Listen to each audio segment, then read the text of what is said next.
Hello students, आज हम देखेंगे 2 डायमेंशन कोऑर्डिनेट ज्योमेट्री पार्ट 3।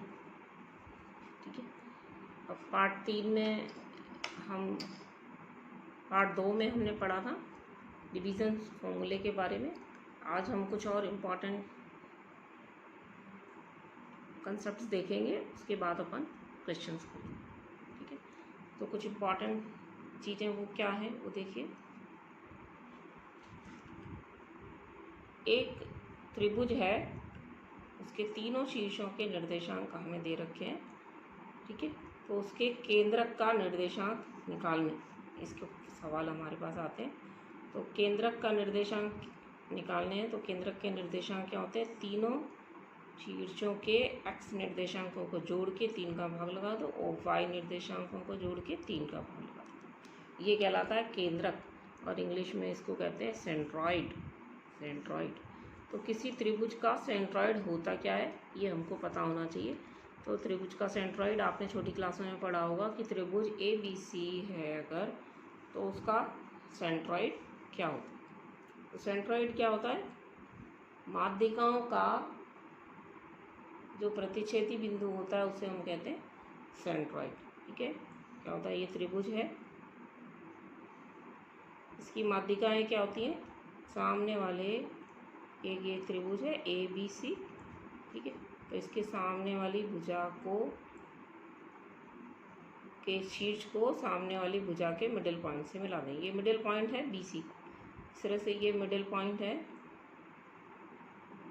इसको हम D कह लें और इसको हम जनरली E कहते हैं।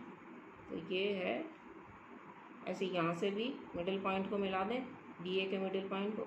तो जहाँ ये माध्यिकाएं मिलती हैं, माध्यिकाएं क्या होती हैं? किसी त्रिभुज की शीर्ष को सामने वाली भुजा के मध्य बिंदु से हम मिला दें तो ये हमारी क्या कहलाती है? माध्यिका कहलाती है। ये लंब नहीं है, ये ध्यान रखना, ये सामने वाली भुजा पर लंब नहीं है, बल्कि सामने वाली भुजा के मध्य बिंदु को इस शीर्ष से मिलाने वाली जो रेखा है वो माध्यिका कहलाती है। ऐसी किसी भी त्रिभुज की 3 माध्यिकाएँ होती हैं, और ये जो तीनों माध्यिकाएँ हैं जिस बिंदु पर मिलते हैं उसे हम सेंट्रॉइड या G कहते हैं। ठीक है। और ये G जो है इस AD को 2:1 के रेशो में डिवाइड करता है। ये भी हमें ध्यान रखना है कि जो भी सेंट्रॉइड है ये किसी भी माध्यिका को 2:1 में विभाजित करने वाला बिंदु है। ठीक है। तो ये दोनों शीर्षों, ये तीनों शीर्षों के निर्देशांक हमको दे रखे हैं। ठीक है। तो इसके निर्देशांक भी हम निकाल लेंगे D के, क्योंकि ये मध्य बिंदु है। ठीक है। अब ये दोनों निर्देशांक आपके पास हैं, तो इसको 2:1 के अनुपात में विभाजन करने वाला बिंदु होता है क्या? सेंट्रॉइड या केंद्र। तो केंद्र के निर्देशांक निकालने के क्वेश्चंस इसमें आते हैं हमारे, क्योंकि ये विभाजन सूत्र की सहायता से निकाला जाता है। दूसरा है त्रिभुज का सरकम सेंटर या परिकेंद्र। ठीक है। अब परिकेंद्र क्या होता है? किसी भी त्रिभुज, ठीक है, किसी भी त्रिभुज का परिकेंद्र से क्या मतलब है? जो ये बाहर वाला सर्किल है त्रिभुज का, ठीक है, इसका जो केंद्र है वो परिकेंद्र कहलाता है। तो ये हमको मिलता कैसे है कि ये जो भुजाएं हैं हमारी तीनों, इनका लंबवर्धक खींच देते हैं हम। इसका लंबवर्धक, इसका लंबवर्धक और इसका लंबवर्धक, परपेंडिकुलर बाइसेक्टर।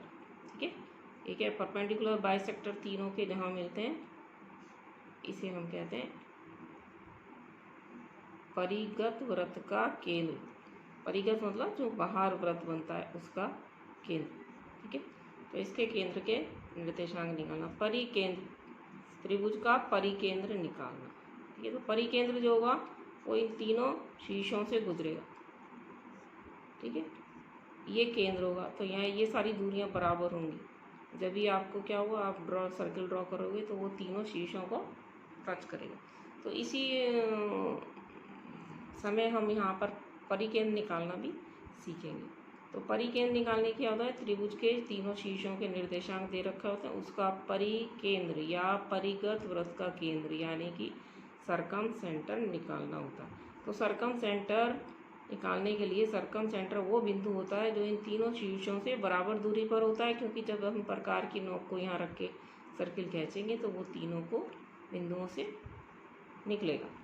तो ये वो बिंदु होता है जो इन तीनों त्रिभुज के तीनों शीर्षों से समान दूरी पर स्थित होता है। तो इसको निकालने के लिए अभी हम दूरी सूत्र को काम में लेते हैं। तो उसके क्वेश्चन भी आपको यहीं मिलेंगे। त्रिभुज का परिकेंद्र निकालना, परिकेंद्र भी कहते हैं इसको, सरकम सेंटर भी कहते हैं इसको, परिगत वृत्त का केंद्र भी कहते हैं इसको, ठीक है।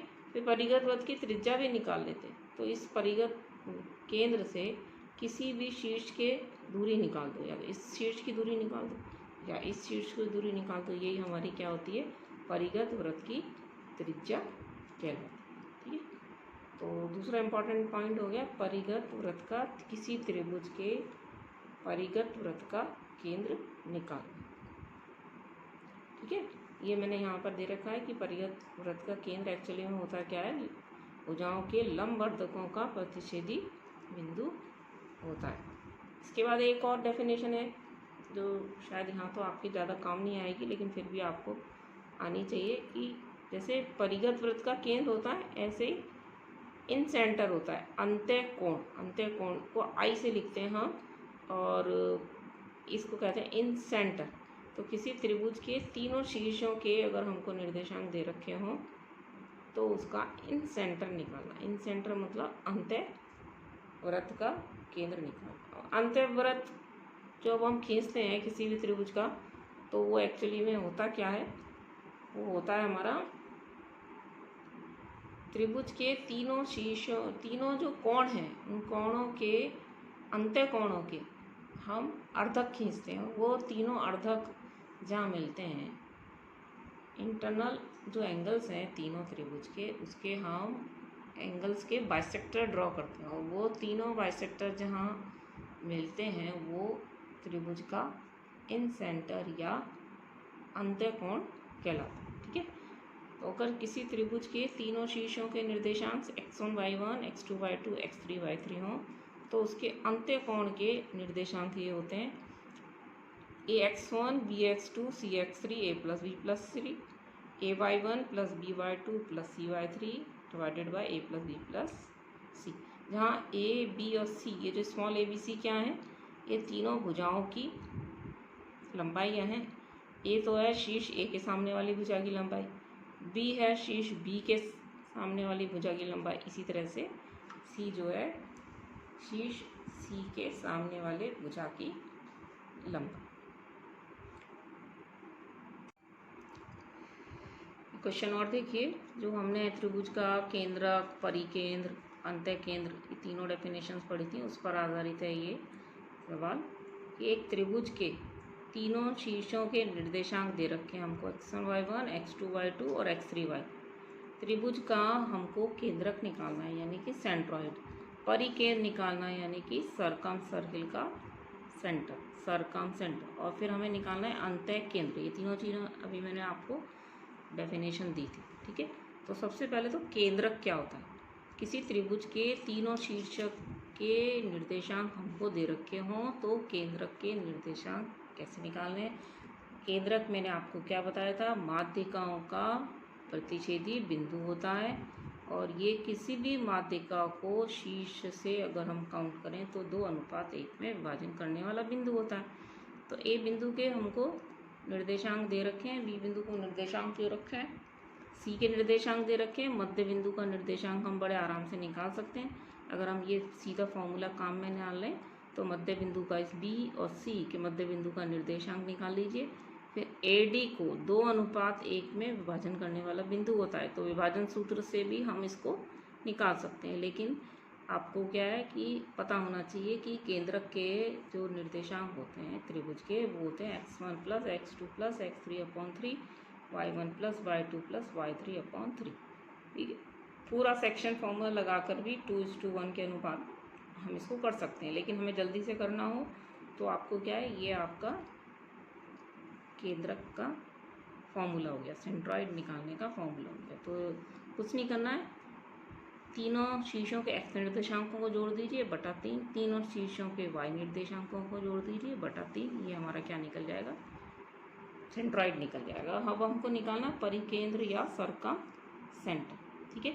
अब सर्कम सेंटर मैंने आपको बताया था क्या होता है कि जो त्रिभुज की भुजाएं हैं, इन भुजाओं के लंब अर्धक परपेंडिकुलर बाइसेक्टर अगर हम ड्रॉ करें तो वो जहाँ मिलते हैं, ठीक है, इस बिंदु से अगर एक सर्किल खींचा जाए ये रेडियस लेकर के ए बी, या ये वाली रेडियस लेकर के पी ए या पी बी या पी सी, तो ये जब हम सर्किल ड्रॉ करते हैं तो ये एक सर्किल ऐसा ड्रॉ होता है जो तीनों शीशों को टच करता है, ठीक है। इसको हम कहते हैं सर्कम सर्किल। और सर्कम सर्किल का केंद्र निकालना, तो केंद्र निकालने के लिए हम क्या कहते हैं, सर्कम सर्किल का केंद्र वह बिंदु है जो इन तीनों शीर्षों से बराबर दूरी पर होता है। तो हमको तीनों शीर्षों के निर्देशांक तो दे ही रखें, ठीक है। तो हम इस P के निर्देशांक मान लें, P को अगर हम केंद्र कह रहे हैं, परिकेंद्र कह रहे हैं, तो P के निर्देशांक हम मान लें XY हैं। तो क्या होगा, PA बराबर PB बराबर PC होगा। और इसी सूत्र को काम में लेकर के हम इसके निर्देशांक निकाल लेंगे। किसके निर्देशांक, XY के।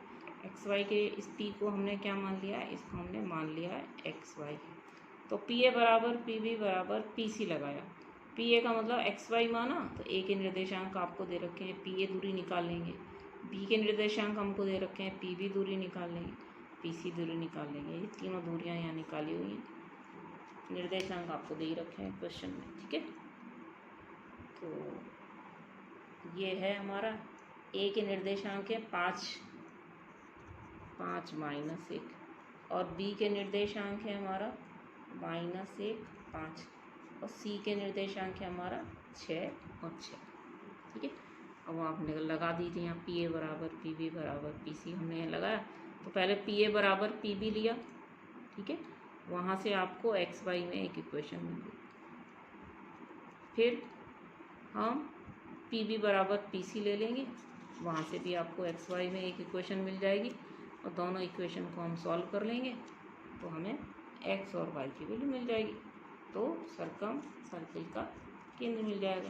तो देखिए हमने फिर इसको किया है, PA बराबर PC लगाया है, PA बराबर PB लगाया, फिर PB बराबर PC लगा दिया। कोई भी दो को इक्वेट कर दो हम, तो इसको दोनों तरफ होल स्क्वायर करा, सिंप्लीफाई किया, ठीक है, हमको XY में दूसरी इक्वेशन मिल गई। तो पहली समीकरण थी X बराबर Y, और दूसरी समीकरण ये आई। इन दोनों से हमने क्या किया, सॉल्व किया, तो हमारी X की वैल्यू आ गई 23/8, ठीक है। किंतु X बराबर Y है, इसलिए ये भी 23/8 आ गई। तो आपका ये क्या हो गया, 23/8 23/8 त्रिभुज का परिकेंद्र हो जाएगा। तो PA बराबर PB बराबर PC हमको लगाना है। X और Y में दो इक्वेशन बनानी है, जबकि XY हमने क्या माना है, परिकेंद्र माना है। जब XY में आपके पास दो इक्वेशन आ जाएंगी, उन दोनों को आप हल करेंगे और X और Y की वैल्यू निकालेंगे, यानी कि त्रिभुज का केंद्र निकाल लेंगे, ठीक है। अगर कई बार ये तो त्रिभुज का केंद्र हो गया, परिकेंद्र। अब ये कहते हैं इसकी परिगत वृत्त का केंद्र है, ये परिगत वृत्त की त्रिज्या भी निकालिए। तो आप ये जो दूरियां हैं हमारी PA बराबर PB बराबर PC, ठीक है, क्या थी हमारी A B और C, ये हमने एक सर्किल बना ली। इसका केंद्र आपने माना ही था PXY, तो XY तो आप निकाल चुके। अब आपसे कहते हैं इसकी त्रिज्या निकाली, तो या तो P और A के बीच की दूरी निकाल दीजिए। A आपने कैलकुलेट कर ही लिया, A आपको दे रखा है, P आपने कैलकुलेट कर लिया। या तो PA निकाल दीजिए, या PB निकाल दीजिए, या PC निकाल दीजिए। यही क्या होगी, त्रिज्या होगी। तो त्रिज्या बराबर क्या होगी, या तो PA निकाल दीजिए या PB निकाल दीजिए, ठीक है, या PC, या तो PA या PB या PC, तीनों ही बराबर होंगी, त्रिज्या होंगी क्योंकि ये, तो त्रिज्या निकाल दीजिए यहाँ से, ठीक है। हमसे पूछा नहीं है इसलिए हमने निकाली नहीं है, आप इसको कैलकुलेट कर सकते हैं। इसके बाद हमने बोला त्रिभुज का इन सेंटर अंतः केंद्र। अंतः केंद्र क्या होता है, त्रिभुज के जो अंतः कोण हैं उनके जो अर्धक हैं उनका प्रतिच्छेदी बिंदु, ठीक है। उसके लिए ये फॉर्मूला है, क्वेश्चन कभी आते नहीं है ऐसे, लेकिन मैंने एक आपको बता दिया। ये फॉर्मूला है अंतः केंद्र निकालने का, ये फॉर्मूला है AX1 BX2 + CX3 A + B + C। यहाँ जहाँ पर कि त्रिभुज के तीनों शीर्षों के निर्देशांक हैं x1 y1, x2 y2, x3 y3, ठीक है। और ए बी और सी क्या हैं? त्रिभुज की जो भुजाएं हैं, ये त्रिभुज की जो भुजाएं हैं, ये हमारा है त्रिभुज ए बी और सी। तो ये भुजा हमारी कहलाती है ए, जानते होंगे। ये वाली भुजा आपकी कहलाएगी बी और ये वाली भुजा आपकी कहलाएगी सी। तो स्मॉल सी है, तो पहले तो ए बी और सी हमको चाहिए। ए मतलब बी सी कैलकुलेट किया, बी और सी के बीच की दूरी। फिर बी निकाला ए सी और ए के बीच की दूरी। तो हमने पहले क्या करा, ये तीनों भुजाओं की लंबाई निकाली, ए बी और सी, ठीक है। इसके बाद हमने फॉर्मूले में लग दिया, बस कुछ नहीं किया। फॉर्मूला याद रखना है आपको, A x1 B x2 C x3 A plus B plus C A y1 plus B y2 plus C y3 upon A plus B plus C. सारी चीज़ों को इस फॉर्मूले में रख दिया, सिंप्लीफाई कर लो। तो कुछ इसमें खास करना नहीं है, ए बी और सी निकालना है आपको और इस फॉर्मूले को याद रखना है। और x1 y1 x2 y2 x3 y3 आपको गिवन, ठीक है। अगले लेक्चर में हम एक त्रिभुज का क्षेत्रफल पर आधारित क्वेश्चंस करें।